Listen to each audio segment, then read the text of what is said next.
Bismillahirrahmanirrahim. Assalamualaikum warahmatullahi wabarakatuh. Alhamdulillahillazi arsala rasulahu bil huda wa dinil haq liyudhhirahu 'alad dini kullihi wa kafa billahi syahida. Wa asyhadu an la ilaha illallah wahdahu la syarika lah iqraran bihi wa tauhida. Wa asyhadu anna Muhammadan abduhu wa rasuluhu. Allahumma shalli wa sallim ala nabiyyina Muhammadin wa ala alihi wa ashabihi ajmain, amma ba'd. Ikhwan wa akhwati fillah, hafizakumullah. Hadirin al hadirat rahimani wa rahimakumullah. Insyaallah kita lanjutkan kajian kita dalam pembahasan kitab Kashfus Syubuhat karya Syekh Muhammad At-Tamimi An-Najdi rahimahullahu ta'ala. Kita terakhir sampai ke ucapan beliau dalam kitabnya ini. Taib. Sampai kepada fa idza aradta dalila ala anna haula'il musyrikin alladziina qatalahumur Rasulullah sallallahu alaihi wasallam yashhaduna lillahi syahadata faqra qaulahu ta'ala. Kata Syekh rahimahullahu ta'ala, apabila engkau menginginkan dalil bahwasannya mereka orang-orang musyrikin yang diperangi oleh Rasul sallallahu alaihi wasallam adalah orang-orang yang mereka bersaksi dengan persaksian ini, artinya bersaksi kepada Allah dengan persaksian rububiyah. Orang-orang musyrikin yang diperangi oleh Rasul sallallahu alaihi wasallam adalah orang-orang yang bersaksi bahwasanya Allah sang pencipta alam, bahwasanya Allah yang menghidupkan mematikan, bahwasanya Allah yang menguasai, dan bahwasanya Allah yang mengatur segala urusan. Mereka yang diperangi oleh Rasul sallallahu alaihi wasallam, orang musyrikin pada zaman itu adalah orang-orang yang meyakini keyakinan ini atau masuk ke dalam kategori tauhid rububiyah. Tetapi keyakinan mereka tidak bermanfaat karena mereka hanya untuk Allah saja. Jadi ketika ada seseorang meyakini, saya yakin Allah sang pencipta alam semesta, saya yakin Allah yang dan mengatur urusan seluruh makhluk di alam semesta ini, tetapi dia tidak menyerahkan ibadahnya hanya untuk Allah saja, tidak hanya kepada Allah, sandar dirinya kecuali hanya kepada Allah, tidak menyembelih untuk Allah saja, gitu ya, tidak masuk ke dalam kategori muslim, karena mereka oleh Rasul sallallahu alaihi wasallam. Orang musyrikin ketika itu adalah orang yakini ini semua, gitu. Taib kul yarzuqukum minas sama'i wal ard. Katakanlah kepada mereka, ya Muhammad, siapa yang telah memberikan rezeki kepada kalian dari bumi, pendengaran dan siapa yang menghidupkan dan mematikan? Mengatakan apa? Fa sayaqulun Allah. Mereka akan menjawab Allah. Mereka akan menjawab siapa? Allah. Qul limanil ardu wa man fiha in kuntum ta'lamun sayakunu lillah. Katakanlah, kepunyaan siapa langit dan bumi ini jika kalian mengetahui? Mereka akan menjawab siapa? Kepunyaan Allah. Jadi mereka betul-betul meyakini ini. Tetapi kenapa kemudian mereka perangi oleh Rasulullah? Entah Allah, karena mereka tidak menyerahkan ibadah hanya untuk Allah subhanahu wa ta'ala saja.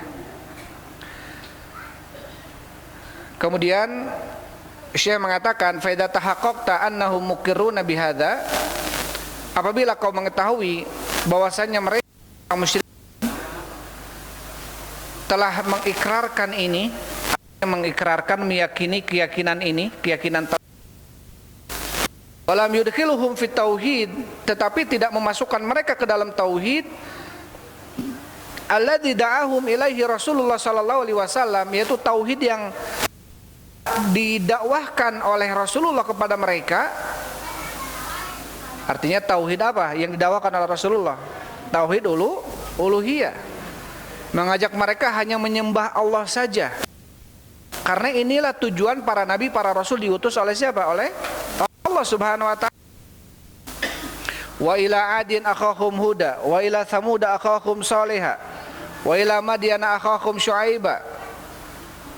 Kepada kaum Ad nabinya Nabi Hud, kepada kaum Samud nabinya Nabi Saleh, kepada kaum Madian nabinya Nabi Syuaib.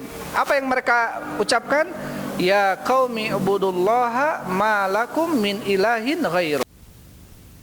Kaumku, sembahlah oleh kalian Allah saja. Tidak ada sesembahan yang berhak disembah oleh kalian kecuali Allah. Artinya apa? Artinya yang kalian sembah selama ini, mau itu malaikat, mau itu nabi, mau itu orang-orang soleh yang sudah meninggal, mau patung Latanya, Mananya, Uzzanya, mereka bukan sesembahan. Mereka bukan sesembahan. Wa arafta anta tauhida alladzi jahaduhu huwa tauhidul ibadah. Dan kamu mengetahui bahwasanya tauhid yang mereka ingkari, tauhid yang orang-orang musyrikin pada zaman Rasul ingkari adalah tauhidul ibadah. Itu mengesahkan Allah dalam ibadah. Wa idza qila lahum la ilaha illallah yastakbirun. Apabila dikatakan kepada mereka la ilaha illallah, mereka sombong, enggak mau mereka mengucapkan la ilaha illallah. Ajalal alihata ilahan wahida inna hadzal. Apakah dia Muhammad ini hendak menjadikan sesembahan kami yang banyak menjadi sesembahan yang satu saja, yaitu Allah? Inna hadzal syai'un ujab, kata mereka. Sesungguhnya ini perkara sangat menakjubkan, mengherankan. Ya, bagaimana bisa kami harus meninggalkan Lata, Mana, Uzza hanya untuk sesembahan yang satu Allah saja? Bagaimana gitu? Sangat heran ini. Kami harus meninggalkan sesembahan kami yang bukan nggak mau beribadah sama Allah, mereka beribadah sama Allah, tetapi juga mereka beribadahnya kepada selain Allah.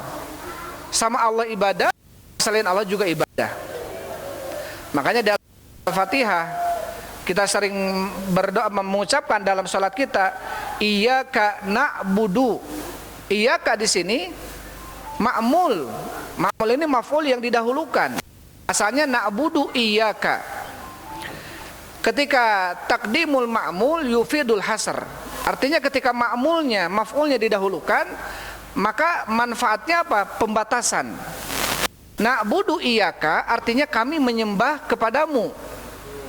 Waalaikumsalam. Beda dengan iyyaka na'budu. Iyyaka na'budu artinya hanya kepadamu kami menyembah. Kalau na'budu iyyaka, kami menyembah kepadamu, bukan berarti kami menyembah kepada selainmu. Tapi kalau iyyaka na'budu, maka betul-betul hanya kepadamu kami menyembah. Wa iyyaka nasta'in. Artinya iyyaka nasta'inu dengan nasta'inu iyyaka, ini beda sudah artinya. Kalau nasta'inu iyyaka artinya kami meminta pertolongan kepadamu. Tetapi bukan berarti tidak meminta pertolongan kepada selainmu. Tapi kalau iyyaka nasta'inu artinya apa? Karena ma'mulnya didahulukan, maf'ulnya didahulukan, yufidul hasr. Artinya mempunyai pembatasan. Hanya kepadamu lah kami meminta pertolongan. Maka tentunya orang-orang musyrikin enggak mau. Orang-orang musyrikin enggak mau mereka kemudian hanya menyembah kepada Allah saja. Tapi mereka pun menyembah kepada selain Allah. Taib. At-tauhidul ibadah alladzi yusammihil musyrikuuna fi zamaninal i'tiqad, yaitu tauhidul ibadah yang dinamai oleh orang-orang musyrikin pada zaman kita sekarang adalah dengan tauhidul i'tiqad, dengan tauhid keyakinan. Kama kanu yad'una Allah subhanahu wa lailan wa nahara, sebagaimana mereka ya meminta kepada Allah di malam hari dan petang hari.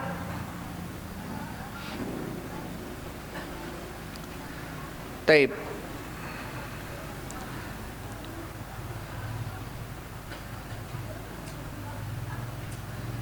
Kemudian Syekh mengatakan setelahnya, "Tsumma minhum man yad'ul malaikata li ajli salahihim."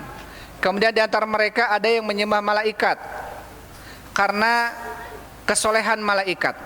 Wa qurbihim minallah, karena dekatnya mereka malaikat dengan Allah, liyashfa'u lahu, agar mereka malaikat ini memberikan syafaat untuknya di sisi Allah nanti.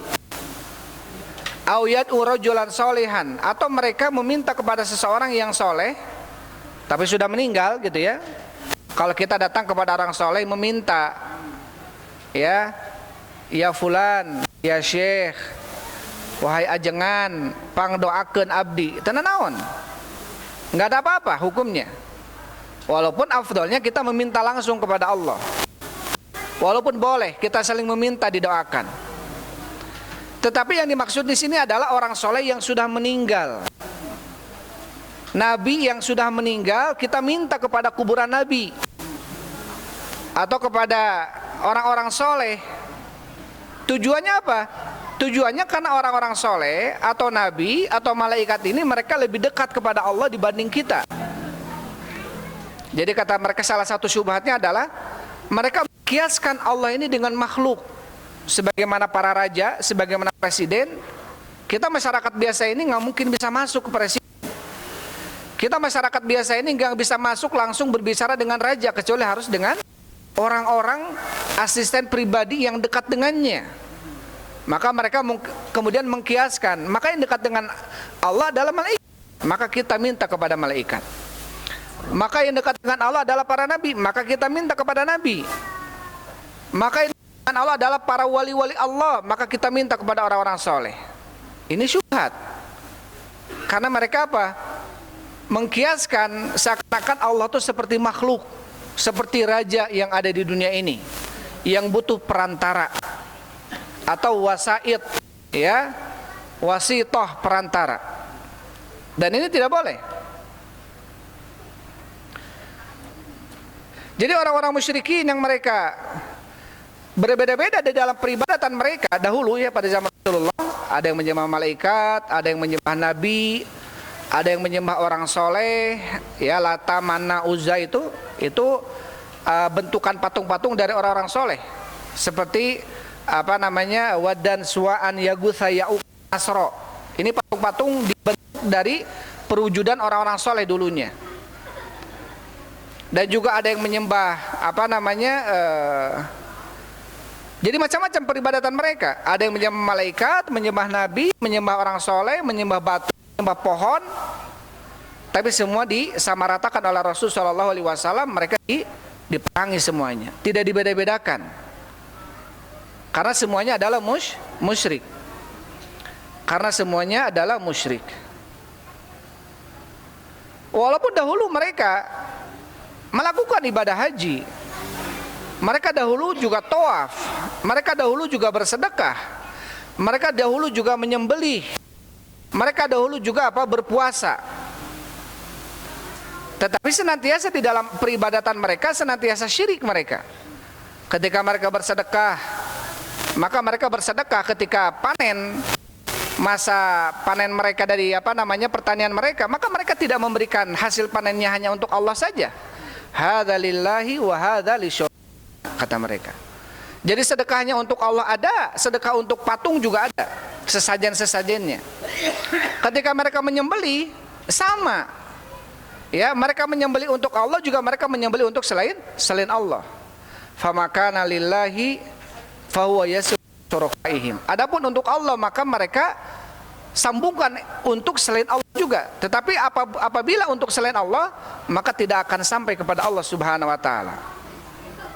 Jadi mereka lebih cinta kepada tandingan-tandingan Allah dibanding cintanya mereka kepada Allah.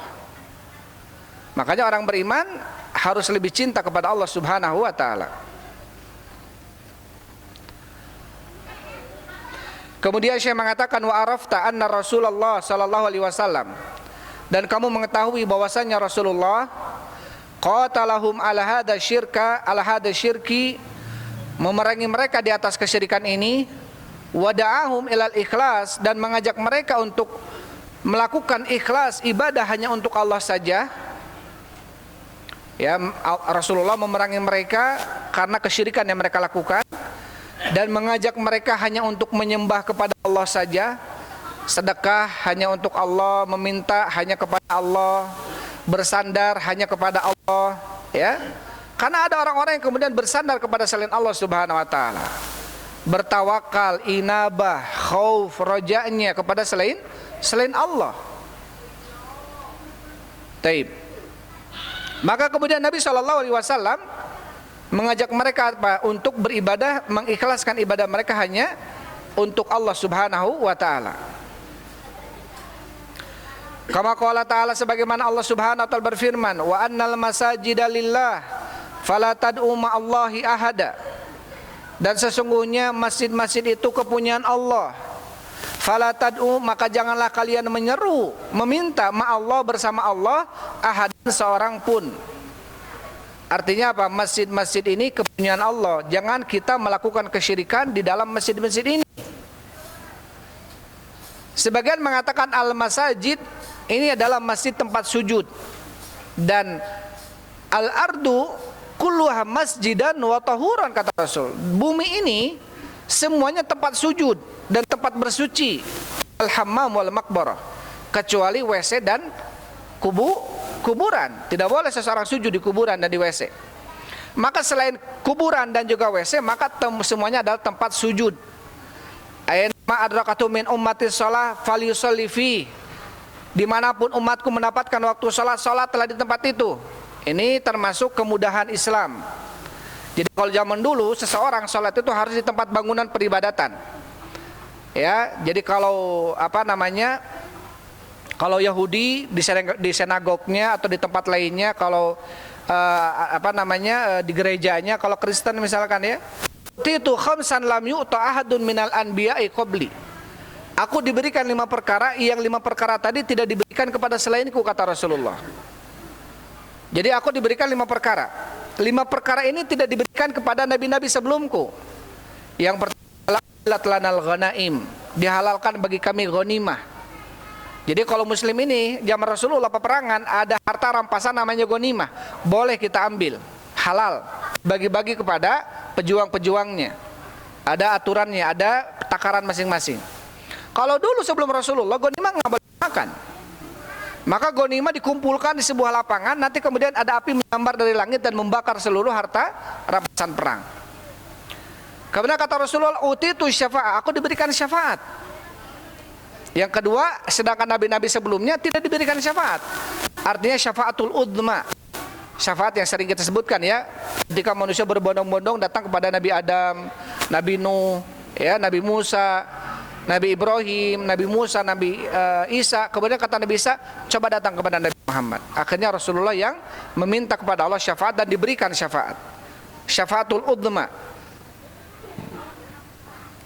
Yang ketiga adalah Yang ketiga adalah waju'ilatil ardu masjidan wa tahura. Dijadikan bagiku bumi ini tempat sujud dan bersucinya. Nama adrakatu ummati minas shalah falyusalli fi. Dimanapun umatku mendapatkan waktu salat, maka salatlah di tempat itu. Artinya kalaupun enggak ada masjid, maka sah kita salatnya. Kalau dulu enggak, harus di saumaah, harus di tempat peribadatannya. Ya, harus di tempat peribadatannya. Kemudian aku diberikan syafaat. Wa nusirtu birru'bi masirata syahri, yang keempat, aku diberikan pertolongan oleh Allah Subhanahu wa taala dengan rasa takut yang Allah tancapkan kepada musuh-musuh Allah sejauh sebulan perjalanan. Jadi Nabi SAW ditolong oleh Allah sebulan sebelum berperang. Mereka sudah takut duluan, ya, sudah ngedeg-deg duluan mereka. Jadi orang musyrikin ini ketika lihat orang muslim ini sudah takut. Ya, orang kafir ketika lihat orang muslim itu sudah gemetar mereka. Tapi sekarang orang musyrik, orang kafir ini lihat orang muslim kayaknya lihat makanan, lihat kita ini. Pengennya makan kita, pengennya ngabisin kita, pengennya ngancurin kita. Dan itu kata Rasulullah, yushiku an tada alaikumul umamu kama tada al-aqlatu ila qas'ati. Hampir waktunya dekat, kata Rasul. Hampir saja waktunya akan dekat kepada kalian, di mana umat-umat kaum kafirin musyrikin itu menghabisi kalian. Kama tada al-aqlatu ila qas'ati, sebagaimana orang-orang sedang memakan makanan di meja hidangannya. Jadi kita ini diibaratkan oleh Rasul seperti apa? Makanan yang ada di meja. Kemudian yang makannya ini orang musyrik, orang kafir, orang munafikin sedang memperebutkan kita, sedang dimakan kita ini. Karena para sahabat bertanya, amin qillatin nahnu yauma idzin ya Rasulullah, sampai seperti itu? Apakah karena kami sedikit? Lah, kata Rasul, bal antum hina idzin katsir. Enggak, justru kalian ketika itu banyak sekali kalian itu. Tapi apa? Jumlah kalian yang banyak, takununa gutsaan ka gutsa'is sail. Tapi banyaknya kalian seperti buih di lautan. Kita sekarang hampir populasi Islam ini hampir mendekati Kristen, lebih banyak atau masih banyak Kristen sebetulnya. Tapi hampir mendekati terus. Perjalanannya cepat peningkatan populasi Islam ini. Apalagi di Eropa sudah banyak maksud Islam. Tapi dikhawatirkan bukan kualitas yang ditumbuhkan, tapi apa? Kuantitas. Ya. Banyak Islam tetapi ternyata apa? Kualitasnya rendah. Beda jangan zaman Rasul sallallahu alaihi wasallam. Nabi sallallahu alaihi wasallam mengatakan, ya Allah Subhanahu wa taala berfirman, ya ayyuhan nabiyyu haridil mu'minina 'alal qital. Wahai Nabi, anjurkan orang beriman untuk pergi berperang. Iyyakum minkum isruna sabirun yaglibu mi'atain. Jika di antara kalian ada 20 orang yang sabar, kalian akan mengalahkan 200 orang. Jadi 20 orang lawan 200 orang. Jadi 1:10. Makanya wajar peperangan Rasulullah itu senantiasa dimenangkan oleh kaum muslimin walaupun jumlahnya lebih sedikit. Kamin fi'atin qalilatin ghalabat fi'atan katsilah. Berapa banyak kelompok yang bisa mengalahkan kelompok yang besar dengan izin Allah. Apa karena sahabat ketika itu orangnya kuat-kuat, jago-jago silat, jago-jago pedang? Enggak. Mereka ini kurus-kurus. Maksudnya banyak juga yang kurus gitu. Kalau kita diceritakan bagaimana Abdullah bin Mas'ud, diceritakan bagaimana Abu Bakar As-Siddiq, diceritakan beberapa sahabat-sahabat yang kurus. Tapi satu orang yang kurus ini bandingannya di hadapan Allah itu seperti 10 orang. Tapi sekarang justru keadaan berbalik. Apa yang menyebabkan kemudian Allah cabut rasa takut itu dari diri orang-orang kafir? Tatkala kita jauh dari Allah Subhanahu wa taala. Apa kata Rasulullah? Idza tabayatum bil inah. Ketika kalian sudah mulai jual beli dengan cara jual beli inah, cara jual beli riba. Wa akhadtum adnabal baqar. Ketika kalian sibuk dengan buntut sapi kalian, artinya sibuk dengan peternakan kalian sehingga lupa kepada Allah. Waraditum bizar, ketika kalian ridho dengan pertanian kalian, menyibukkan kalian dari agama Allah. Wa taraktumul jihad, ketika kalian meninggalkan jihad, sallallahu alaikum dzullan. Allah akan menancapkan kepada kalian kehinaan. La yanzuhu, Allah tidak akan mencabut kehinaan itu dari diri kalian hatta tarji'u ila dinikum, sampai kalian kembali kepada agama kalian. Jadi yang bisa mengembalikan izzah Islam ini, kemuliaan Islam ini adalah dengan cara kita kumpul di masjid seperti ini, dengan cara kita mengaji. Nggak usah kita bergerak kemudian bawa senjata dan sebagainya, kita perbanyak ngaji aja sudah. Itu sebetulnya sudah membuat orang-orang kafir gentar. Karena apa? Karena akan terlahir para pejuang-pejuang itu justru apa? Dengan mengkaji ilmu agama. Walaupun yang kita kaji ilmu tauhid, ilmu taharah, bagaimana bersuci, bagaimana cara membersihkan diri dari haid seorang ibu, seorang perempuan. Ada orang-orang yang kemudian mencela itu. Ngapain sibuk dengan fikih? Kita ini harus sibukkan dengan ilmu jihad. Padahal apa? Padahal ilmu tentang fikih bagaimana taharah yang benar, biar wudunya benar. Karena kalau wudunya nggak benar, sholat nggak akan terima. Itu sudah menjadi bagian daripada agama yang besar. Jadi tentunya hal-hal seperti ini perlu untuk kita jaga. Itu apa? Melestarikan kebiasaan para sahabat dahulu, senantiasa mengkaji ilmu agama. Tapi kita kembali. Bahwasanya kemudian Rasulullah SAW mengajak mereka orang-orang musyrikin untuk hanya menyembah Allah saja, mengikhlaskan ibadah mereka hanya untuk Allah. Jadi pada ketika Rasulullah SAW ke Mekah, itu ada orang-orang yang tawaf, karena sebagian agama Nabi Ibrahim ini datang dibawa ke sana. Ada yang tawaf, ada yang menyembelih, ada yang bersedekah juga ada. Tapi tawafnya untuk selain Allah, menyembelih juga sama gitu ya. Intinya apa? Dibumbui dengan kesyirikan, tidak mengikhlaskan tawafnya hanya untuk Allah gitu. Makanya kemudian Rasulullah mengajak mereka untuk menyembah Allah saja. Wa annal masajida lillah, dan sesungguhnya masjid-masjid itu milik Allah. Janganlah kalian menyeru kepada Allah di masjid-masjid itu seorang pun. Maka seorang pun di sini ahadan. Ahadan ini kalau kita lihat nakiroh. Nakiroh ini umum. Artinya siapapun dia, mau dia seorang nabi, mau dia seorang malaikat, tidak boleh kita jadikan kesyirikan. Tidak boleh kita jadikan dia tandingan bagi Allah Subhanahu wa taala. Maka nggak boleh, ini mah nggak apa-apa, dia mintanya bersandarnya kepada yang mulia malaikat misalkan, atau kepada nabi. Jelas-jelas sama, tidak boleh. Ya. Maka yang menjadi subhat mereka orang-orang musyrikin ketika itu, ketika kemudian didakwakan oleh Nabi SAW, kalian tidak boleh mendatangi kuburan-kuburan orang yang meninggal di antara kalian, orang-orang solehnya. Kalian tidak boleh menyembah Lata, Manna, Uzza. Mereka meyakini Lata, Manna, Uzza, kuburan yang mereka datangi ini tidak bisa memberikan apa-apa. Yang memberikan apa-apa itu Allah. Tapi mereka meyakini bahwasanya yang mereka datangi ini kuburan orang soleh. Karena mereka nggak datang kepada kuburan orang yang jelek, enggak. Tapi kepada kuburan Nabi, kepada kuburan orang soleh. Dan patung-patung yang mereka sembah pun apa? Yang mereka minta pun adalah patung-patung yang penjelmaan dari orang soleh. Ini dari orang yang tukang yalutus sawik. Artinya orang yang membuat adonan roti diberikan kepada orang-orang yang haji. Orang soleh dia. Dibangunlah patung supaya mengingatkan kepada kebaikan orang soleh ini. Maka kemudian mereka ibadahi. Jadi mereka yakin yang memberikan apa-apa itu Allah. Ini itu adalah wasilah, kata mereka. Ya mana abaduhum. Kami tidak beribadah kepada mereka, kata orang musyrikin. Illa liqarribuna ilallahi zulfa. Kecuali hanya agar mereka ini mendekatkan kami kepada Allah sedekat-dekatnya. Jadi apa? Orang-orang musyrikin dahulu mereka tidak murni ibadah kepada patung, kepada kuburan, enggak. Mereka ibadahnya sama Allah, tapi melalui perantara kuburan ini, melalui perantara patung orang soleh ini. Itu saja sudah diperangi oleh Rasulullah, dikatakan orang musyrik. Apalagi yang sekarang jelas-jelas mintanya ke kuburan. Pernah nggak antum lihat datang ke kuburan ngobrol? Di kuburan ngobrol jeung nu di jero kubur.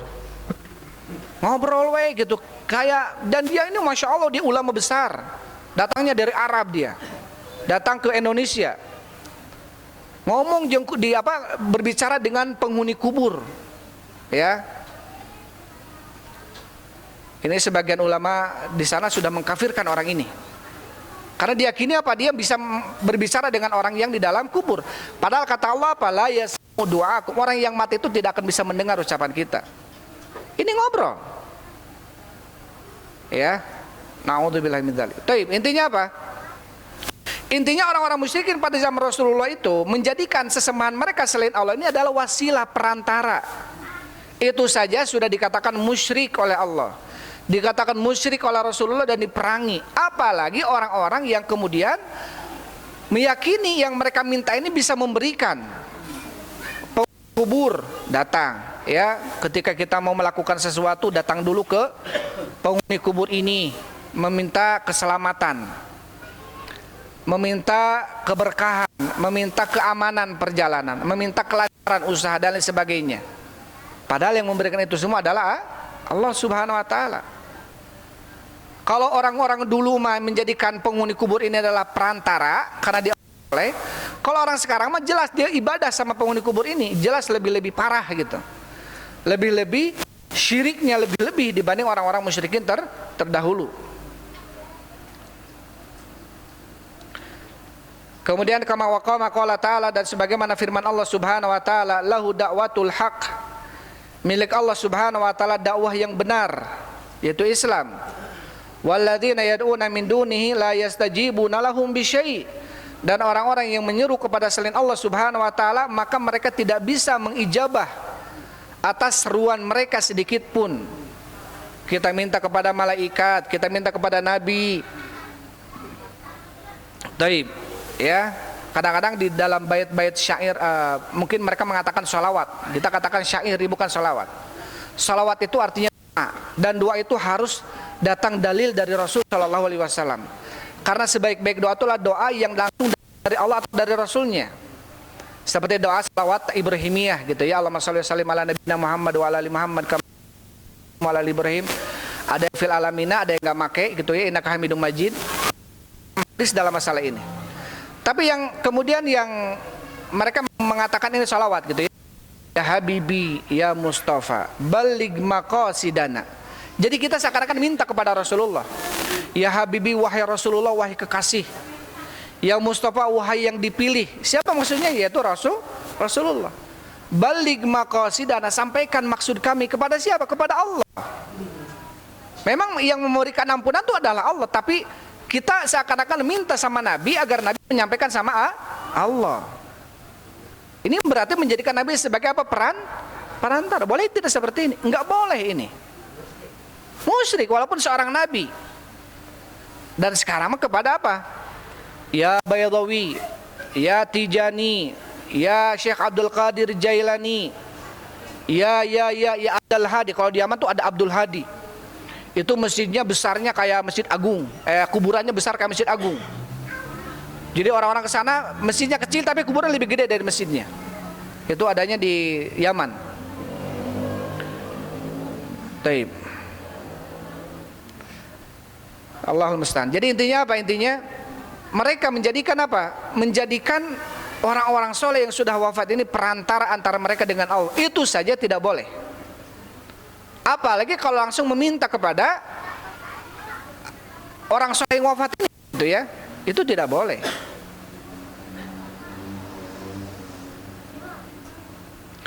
Banyak yang kemudian kayak apa namanya, salawat apa ya, innaka tanhil bihal uqad wa tufarriju bihal qurab. Itu salawat apa tuh? Wa tufarriju bihal qurab. Salawat Tijaniyah ya kalau nggak salah ya. Wa tufarriju bihal qurab. Ini menjelaskan tentang kondisi Rasulullah yang bisa tanhilu bihal uqad, yang bisa melepaskan ikatan tali. Wa tufarriju bihal qurab, yang bisa melepaskan qurab, kesempitan-kesempitan. Jadi seakan-akan Rasulullah bisa melakukan itu. Padahal itu hak siapa itu? Hak Allah Subhanahu wa taala. Itu hak Allah Subhanahu wa taala. Jadi ketika kita banyak ya salawat-salawat banyak sekarang ya, ini kalau bisa harus tahu dulu artinya. Ya banyak Hadad Alwi ini banyak kalau kita lihat arti-artinya itu yang menyimpang. Banyak lah ya. Jadi apa-apa tuh karena wah ini bahasa Arab jigana bagus, jigana mah ieu naon salawat, padahal kita nggak tahu ternyata di dalamnya ada lafaz-lafaz yang justru menyimpang di dalamnya. Kita harus tahu. Ya, tong tu turut munding gitu ya. Munding mah tong diturutan ya.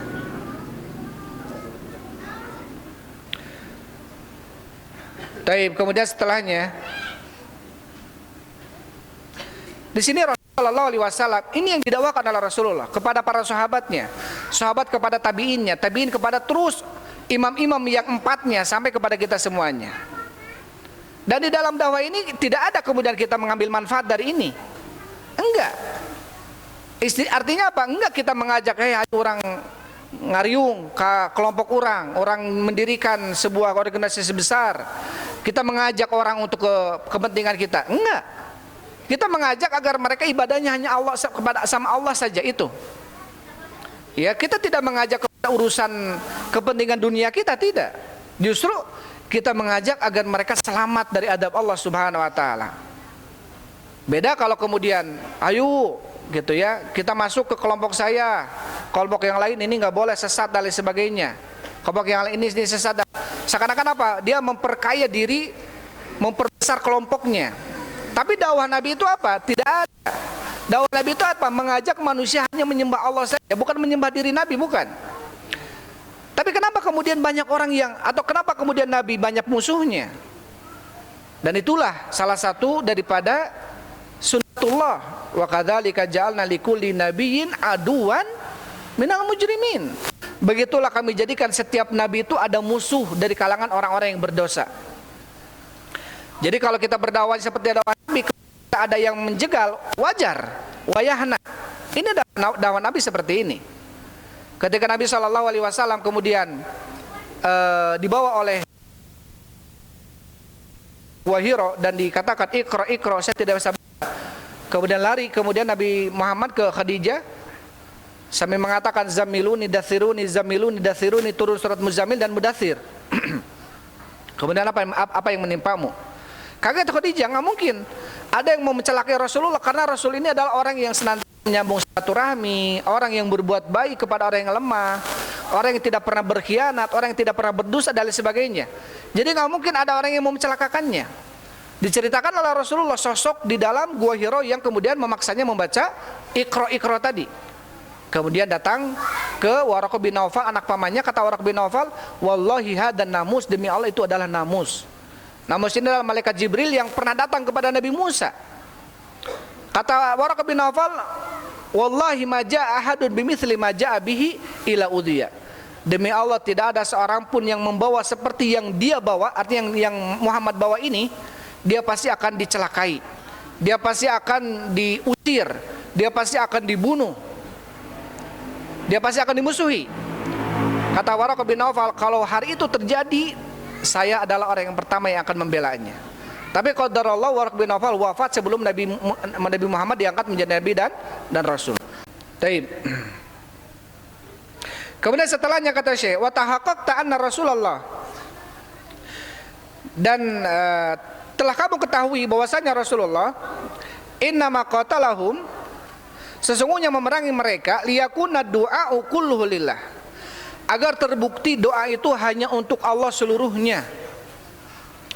Kita ini minta nih hanya kepada Allah. Boleh nggak kita meminta kepada selain Allah? Hah? Boleh nggak? Mengatip kengeng kita nyungkan orang ke selain Allah. Tekengeng. Boleh nggak? Abdurrahman, boleh nggak kita minta kepada selain Allah? Hah?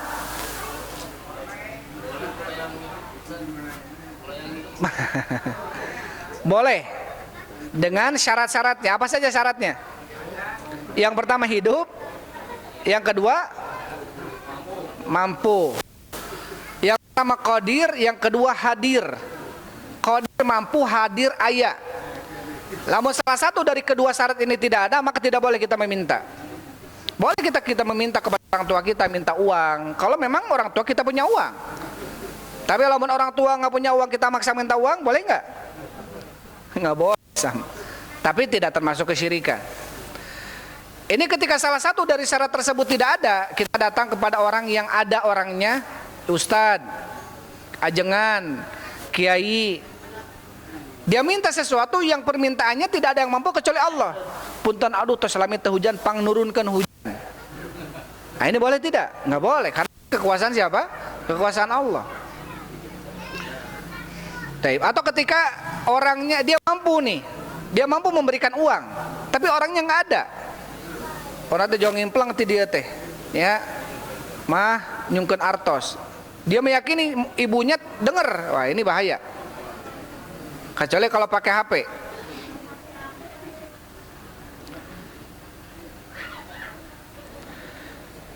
Jadi Rasulullah Shallallahu Alaihi Wasallam memerangi mereka orang-orang musyrikin itu agar apa? Agar doa itu hanya untuk Allah seluruhnya.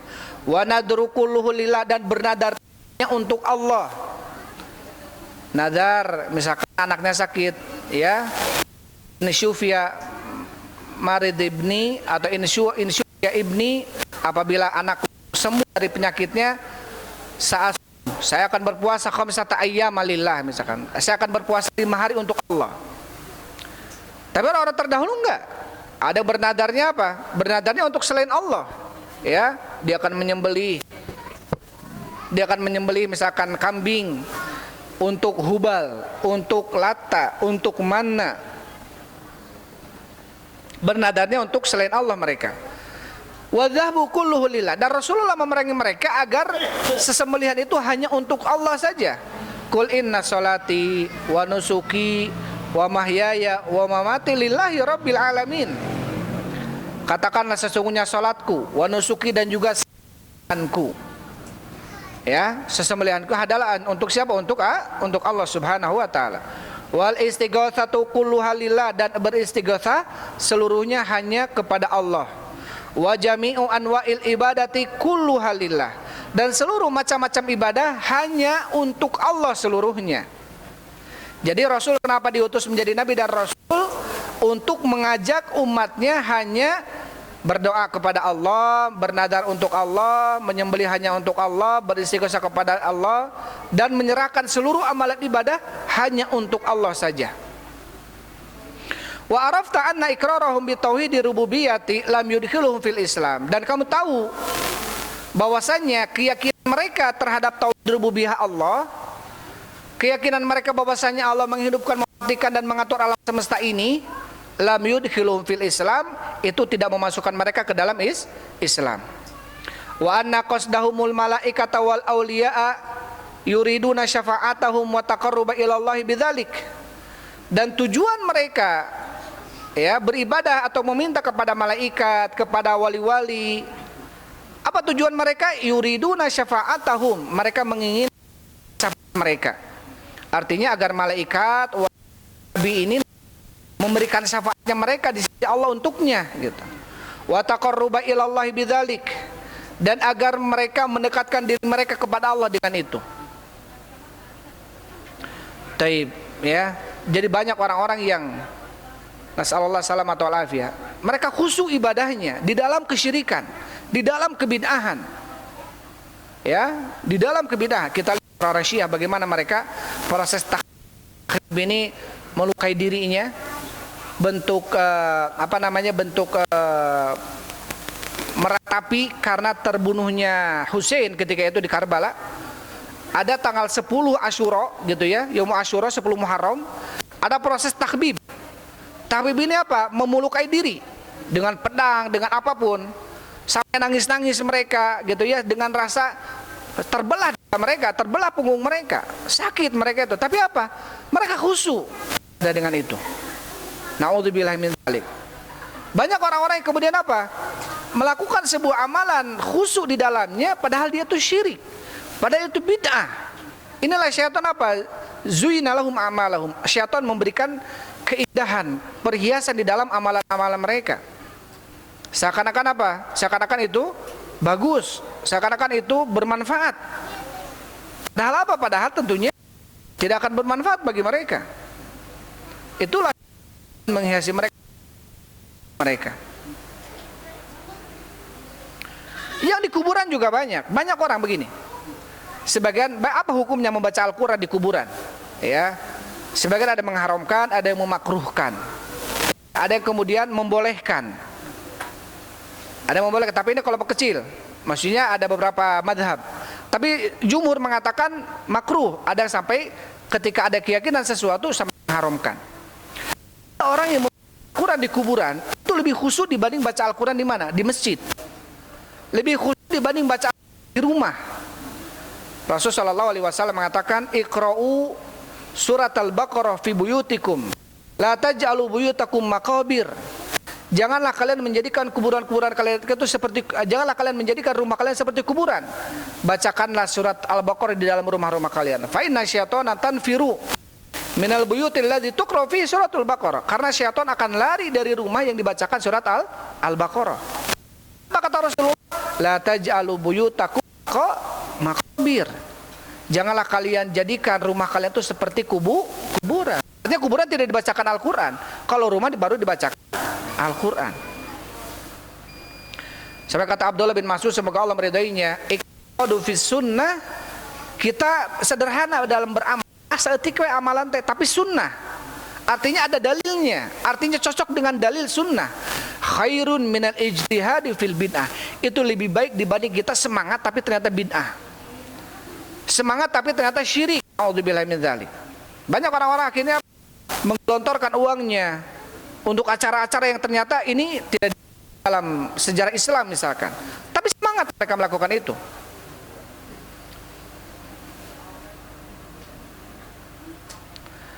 Dan tujuan mereka malaikat, wali-wali, mereka menginginkan syafaat dan taqarrub kepada Allah dengan malaikat dan wali tadi.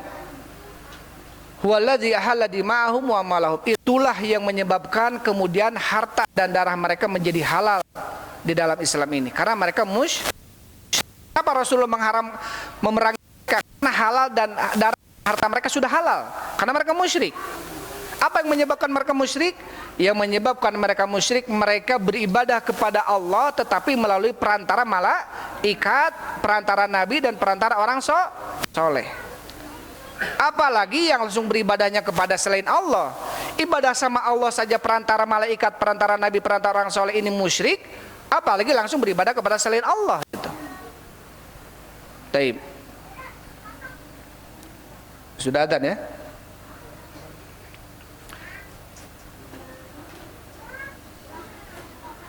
Kemudian setelahnya araf tahina idit tauhid. Maka kamu mengetahui ketika itu at-tauhid alladzi da'at ilaihi rusul wa aba anil iqrari bihil musyrikun. Maka ketika ini engkau tahu bahwa tauhid yang diajak oleh para rasul itu adalah tauhid uluhiyah, yang mana orang-orang musyrikin mereka menentang tentang tauhid uluhiyah ini. Apa itu tauhid uluhiyah? Menyembah Allah, mengesahkan Allah dalam ibadah. Ini namanya tauhid uluhiyah. Adapun tauhid rububiyah adalah meyakini bahwasanya Allah yang menciptakan, menghidupkan, mematikan dan mengatur alam semesta. Dan tauhid rububiyah ini orang musyrikin pun mereka meyakininya. Tapi keyakinan ini tidak bermanfaat sampai mereka hanya beribadah kepada Allah Subhanahu wa taala saja. Tapi itu saja yang bisa saya sampaikan untuk malam ini. Wallahu a'lam bishawab. Alhamdulillah wassalatu wassalamu ala Rasulillah. Subhanakallahumma rabbana wa bihamdik asyhadu an la ilaha illa anta astaghfiruka wa atubu ilaik. Assalamualaikum warahmatullahi wabarakatuh.